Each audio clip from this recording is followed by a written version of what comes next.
MZ 가입자들을 지금 모시려는 뜨거워요. 증권가가 유치 경쟁이 뜨거운데 근데 그 혜택 내용을 보면은 이 정도 경쟁해갖고 되겠어? 라는 그런 생각이 좀 듭니다.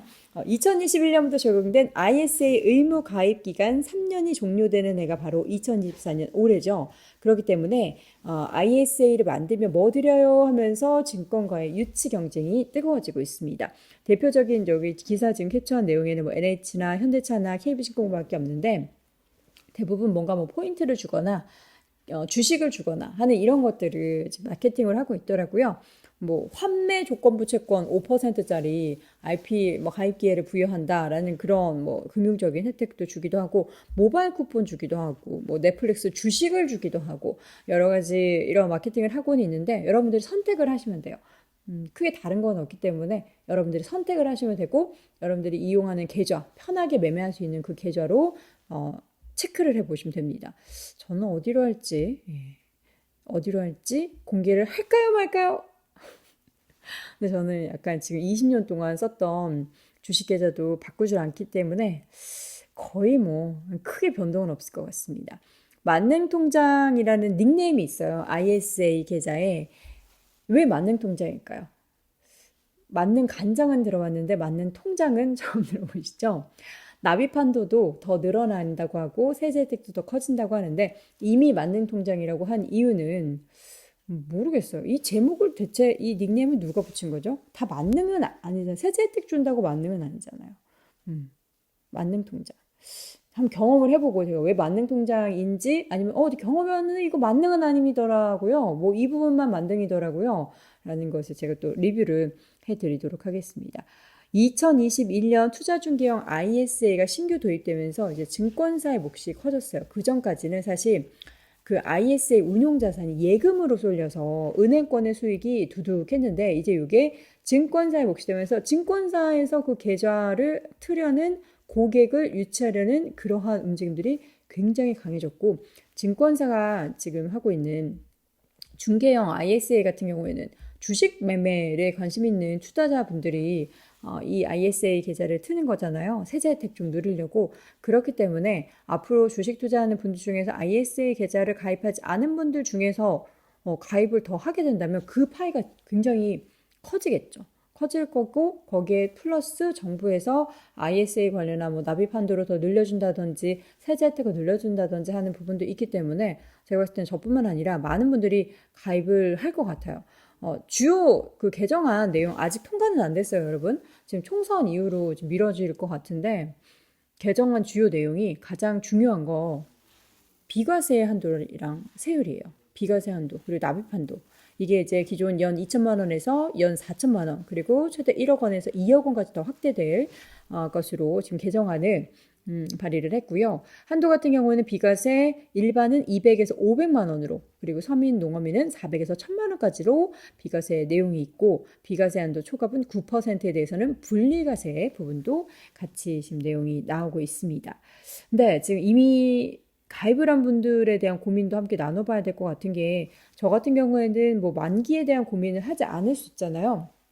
근데 만기가 됐을 때 아예 계좌를 다른 식으로 활용을 할 것인가 아니면 이걸 연장할 것인가에 대한 고민을 했을 때 만기 연장할 때는 기존 혜택을 받지 못할 수도 있다는 부분을 여러분 꼭 확인해 보셔야 되더라고요.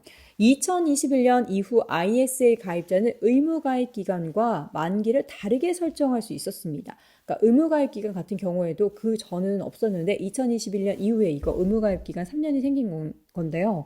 만기는 그래서 최대한 길게 설정하는 것이 유리하대요. 의무 가입 기간하고는 다른 거예요. 의무 가입 기간 만기 다른 거예요. 그래서 만기를 왜 최대한 길게 설정하는 것이 유리하지? 하니까 의무 가입 기간 3년만 지나면 아무 때나 해지하더라도 비과세와 분리과세 혜택을 받을 수 있다. 요거 제가 앞에서 말씀드렸죠. 그렇기 때문에 만기를 상관 안 하셔도 되는 거예요. 만약 ISA 계좌를 연장하게 되시는 연장 시 조건이 맞지 않아서 그러니까 그 조건들이 또 있어요. 기존 혜택을 못 받을 수도 있기 때문에 의무가입 기간 3년 채우고 나서 그 만기는 멀리 해놓는 거예요. 그 만기를 만약에 3년 똑같이 했다가 만기 됐어요. 난 뭐 지금 조건 보니까 이전에는 요 3년 사이에는 뭐 이런 변화가 있어서 그전 그 좋았던 혜택을 받을 수 없게 됐네요. 라고 할 수 있기 때문에 만기를 최대한 길게 연장을 하는 게 좋겠다. 그리고 만기를 만약에 내가 연장이 돼서 저 그러면 만기를 다시 좀 연장할게요 라고 할 때는 신규 계약에 준해서 가입 자격을 주기 때문에 완전 다른 그런 계좌가 만들어질 수 있다는 거예요. 즉 향후 내가 소득이 늘어서 금융소득 종합과세 대상자에 해당될 것 같다. 아시죠? ISA 계좌는 금융소득 종합과세 대상이면 못 만들어요. 축하드립니다. 일단 또 많이 버셨으니까 금융소득 종합과세 대상이 된 건데 금융소득 종합과세 대상자가 될 것 같다라고 여러분들이 생각하시면 만기를 길게 늘려놓는 게 좋습니다. 그렇기 때문에 이 부분을 꼭 생각하셔서 만기 설정해 보시면 좋을 것 같고요. 서민형 ISA 가입자 역시 처음 가입 당시에는 소득이 많지 않아서 서민형에 가입할 수 있었지만 내가 만기 연장을 하려고 했더니 소득이 늘었어. 그러면은 일반형 ISA 계좌로 전환되면 비과세 한도가 축소가 될 수밖에 없기 때문에 이거 가입하면은 근데 내가 향후에 돈 3년 뒤에 더 많이 벌 수 있을 것 같지만 그래도 만기를 길게 해두는 게 유리하다라는 겁니다. 자, 현재 정부에서 ISA 관련해서 납입 한도나 비과세 혜택 확대 활성화를 방안을 발표를 했습니다. 그래서 이렇게 더 늘린다라고는 하는데 이렇게 더 확대를 한다라고는 하는데 언제 될까요? 언제 될지는 며느리도 몰라. 그분들의 마음에 있겠죠. 하루빨리 됐으면 좋겠어요. 그러는 안 썼으면 좋겠거든요. 이런 이제 뭔가 혜택을 줄 수 있는 국민들에게 혜택을 줄 수 있는 거는 최대한 빨리 해줬으면 좋겠습니다. 자, 그러면 지금 ISA 계좌, 그 중개형 ISA 계좌에 가장 많이 담겨 있는 종목은 뭘까요? 배당주나 미국 ETF가 많대요. 저는 이건 아주 좋은 것 같아요. 밑줄짝 별표 3개. 요거 중요하거든요. 이따가 이거는 더 말씀드리겠고요. 근데 아직까지 국내 주식 투자에만 좀 많이 투자를 하고 있는데 종목을 봤더니 삼성전자 우선주. 요거는 이제 길게 보겠다는 거죠. 장기 투자. 그리고 맥쿼리 인프라. 요거는 이제 배당을 보시겠다는 거죠. 포스코홀딩스. 요거는 성장을 보겠다는 건데요. 다양하게 있네요.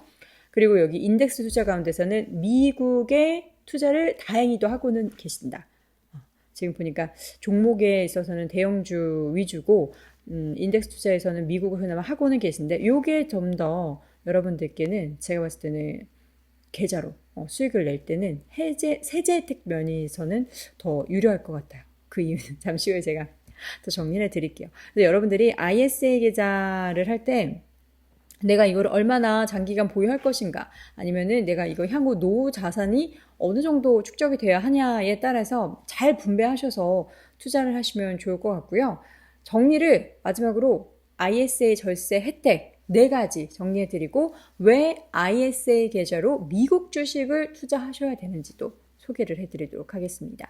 1번 절세 혜택. 일반형은 지금 200만 원, 서민형은 400만 원까지 비과세 혜택이 적용되죠. 근데 요거는 뭐 더 500만 원, 뭐 이렇게 1000만 원 늘어난다고 하는데 요거는 통과돼야 늘어나는 거니까 지금 시점에서의 비과세 혜택이 얼마나 되는지를 체크해 보시면 될 것 같고요. 연간 2천만 원, 총 1억 원까지 납입이 가능하고 연간 납입 한도는 2월이 됩니다. 3년 의무 기간만 충족하면 비과세가 적용되기 때문에 짧은 기간 유지로 혜택을 적용할 수 있습니다. 그리고 만기는 어떻게 하라고 했죠? 최대한 길게 설정해 두는 게 좋다. 이 내용은 앞선 영상에서도 꼭 확인해 보시면 좋을 것 같고요. 요즘 들어서 마음이 급해져가지고 발음이 잘 안 되는 것 같아요. 그리고 두 번째, 비과세 초과분에 대해서는 9.9%의 분리과세를 적용을 한다. 예를 들어 볼게요.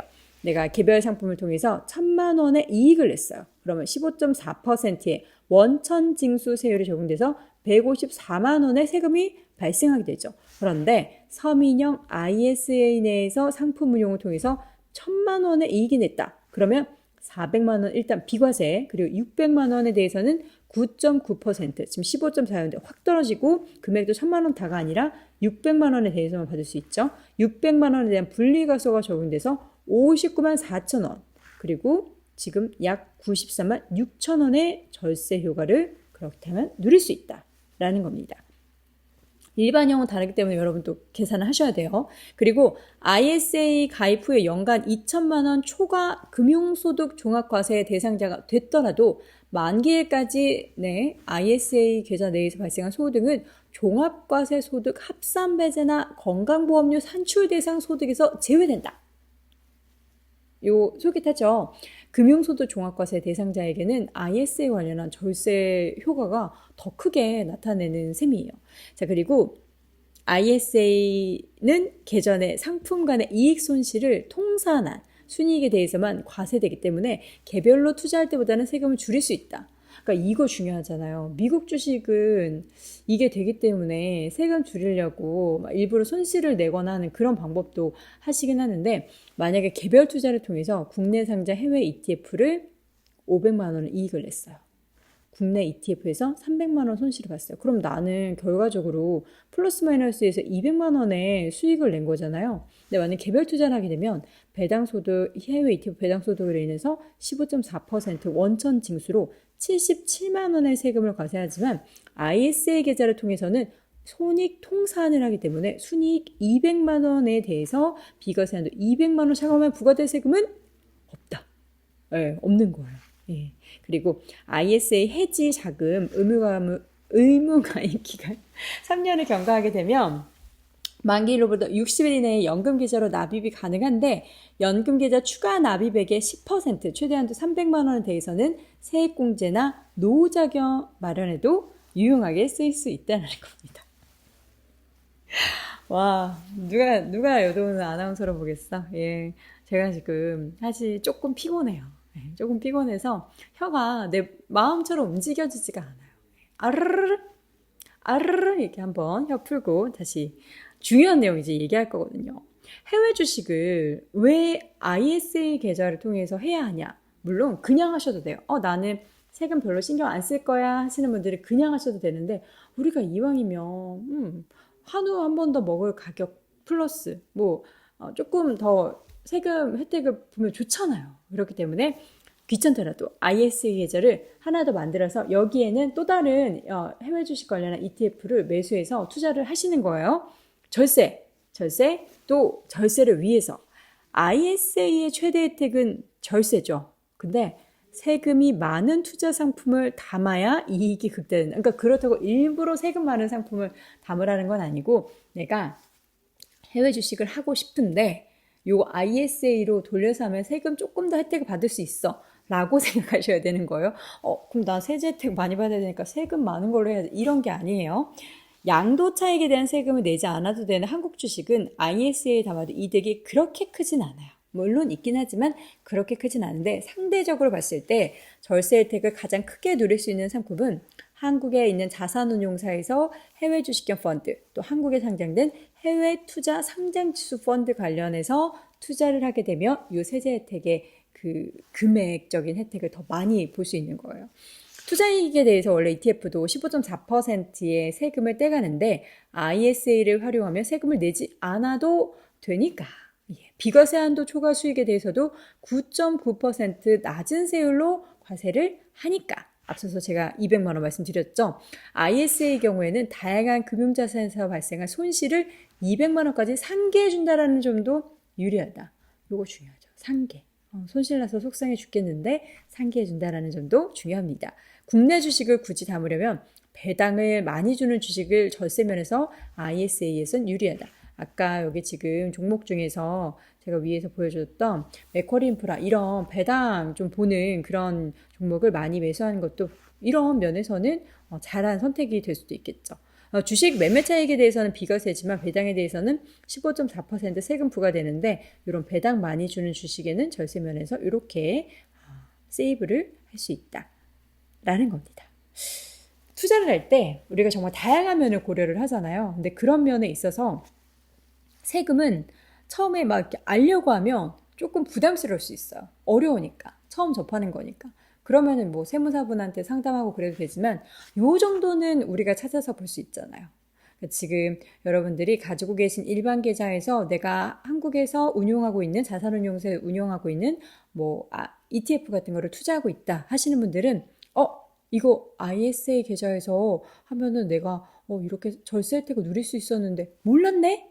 하셨다면 괜찮아요. 지금부터 시작하면 돼요. 아깝다 이러면서 지나가시지 마시고 부지런하게 지금 뭐 이렇게 이벤트 하고 막 이러니까 관련한 ISA 계좌 하나 딱 가입하셔서 그런 ETF도 보니까 다 써 있어요. 어떤 해외 주식 뭐 ETF 한 다음에 여기 뭐 이런 뭐 ISA 계좌에 할 수 있는지 없는지 다 써 있거든요. 그런 거 꼼꼼하게 체크하면서 한 푼이라도 더 세이브하는 여러분들의 재테크, 절세 꼭 챙겨가시기 바랍니다.